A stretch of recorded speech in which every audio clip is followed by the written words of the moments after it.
रही एक है सवाल है और आपको राजा आप साहब, एक बर्दाश्त सवाल करेंगे। है। सवाल ये है कि आपने भी 26 मार्च को लॉन्ग मार्च का ऐलान किया किया हुआ है। पहले आपने फैज़ाबाद आना है, फिर आपने आपरा चौक आना है, फिर आप आगे भी आएंगे। शेख रशीद साहब ने अगर आपके साथ भी यही कुछ किया जो उन्होंने आज सरकारी मुलाजमीन के साथ किया है, तो किस तरह आप पहुंच जाएंगे यहाँ डी चौ तक? देखिए, हम तो पुरअमन तरीके से आएंगे। हम कोई इस तरह का नहीं काम करेंगे कि सरकारी तनसीबात को या गैर सरकारी तनसीबात को किसी किस्म का पब्लिक को नुकसान पहुंचाए। हमारा एक जमहूरी हक है, हम ये उस हक को, उस मुलाजमीन भी आइन के पुरअमन नीचे थे। रहते हैं। आपका क्या ख्याल है? ये मुलाजमीन जो और है तोड़ फोड़ कर रहे थे, ये भी पुरअमन थे?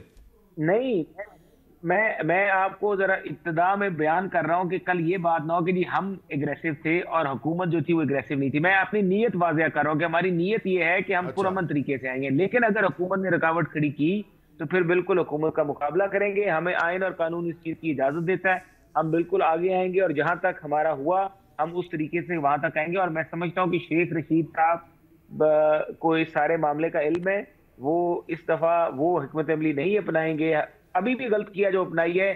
ऑपोजिशन जमातों से करेंगे तो पूरी पाकिस्तान की जमातें होंगी, हर जमात का कारकुन होगा जिसमें हर किस्म के लोग होंगे। और हम उन्हें कहेंगे ऐसी जगह से, ऐसी चीज से इज्तनाब करें जिसकी वजह से कोई law and order situation sir create हो और आपकी किसी की सिचुएशन जान को देख नुकसान। के मुझे तो ये लग रहा है 26 वाला ये डिले कर देंगे।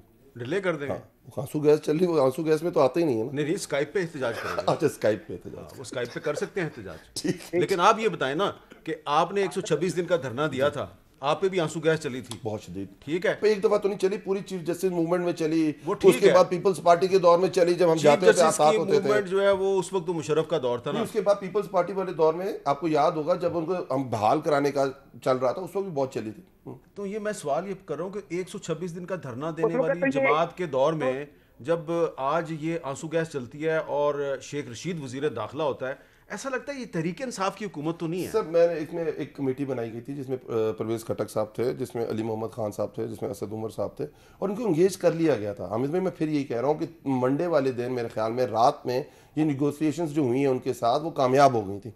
उसके बाद थोड़ा टारगेट मूव हुआ। पहले वो एक ग्रेड 1 से लेके 16 तक थे, और फिर वो 16 से 22 तक गए, और उसके बाद प्रोविंसेस को डाल दिया गया। 18वीं तरमीम के बाद फेडरल गवर्नमेंट का प्रोविंसेस के साथ कोई ताल्लुक भाई नहीं है। आपकी पंजाब में गवर्नमेंट है, आपकी खैबर पख्तूनख्वा में सर, अब गवर्नमेंट मुझे है, जो आपकी लिमिटेशन बलूचिस्तान में पंजाब गवर्नमेंट की हैं है। वो पंजाब की हैं, जो केपीके की हैं वो केपीके की हैं। मैं आपको फेडरल मजबूरी बता रहा हूँ कि 475 अरब रुपए का हमारा सालाना तनख्वाहों का बजट है, 470 अरब रुपए का पेंशन का बजट है। आपकी जो रेवेन्यूज कलेक्शन है वो कोविड और फाइनेंशियल टर्मोइल की वजह से ऊपर तो गए हैं पर उस तरह नहीं गए हैं। तो आपने कहीं ना कहीं से गुंजाइश तो पैदा करनी है। हम कह रहे हैं 116 तक तो हम गुंजाइश पैदा कर सकते हैं, पर 16 से 22 तक की जो गुंजाइश है वो हम बेर ही नहीं कर सकते, जो हमारे माशी तो हालात फिर आप हैं। ये कैसे कह रहे हैं कि आज रात को मसला हल हो जाएगा? देखिए, फिर 1 से 16 तक हम इनको दोबारा यही बात कर रहे हैं कि 1 से 16 तक जो आपने हमारे सामने जो बात की थी और जिसपे आप एग्री हो गए थे, 24 से 25% जो अलाउंस था, हम उसी चीज के ऊपर दोबारा खड़े हैं। अब नोटिफिकेशन की बात करें, वो आज ही नोटिफिकेशन इशू हो जाएगा। जो उससे ऊपर है वो अपनी गवर्नमेंट की मजबूरी भी समझने। ये सारे वो लोग हैं जो हिस्सा है, जो सरकार का हिस्सा है, दे अंडरस्टैंड। कोई मिनिस्ट्री ऑफ फाइनेंस में काम करता है, कोई मिनिस्ट्री ऑफ प्लानिंग में काम करता है, कोई सीडीए में काम करता है, कोई कहीं, इनको भी वो हालात पता है, इनको भी हुकूमत की मजबूरी समझनी चाहिए। और एक चीज, जैसे ही हालात बेहतर होंगे, ये याद रखिए, प्राइम मिनिस्टर इमरान खान वो आदमी है जो तो चाहता है जो हमारे मिडिल क्लास है, जो हमारी लोअर मिडिल क्लास है, उसको वो ऊपर लेके आए। अच्छा। जैसे ही हालात बेहतर होंगे इंशाल्लाह ताला चीजें बेहतर होंगी।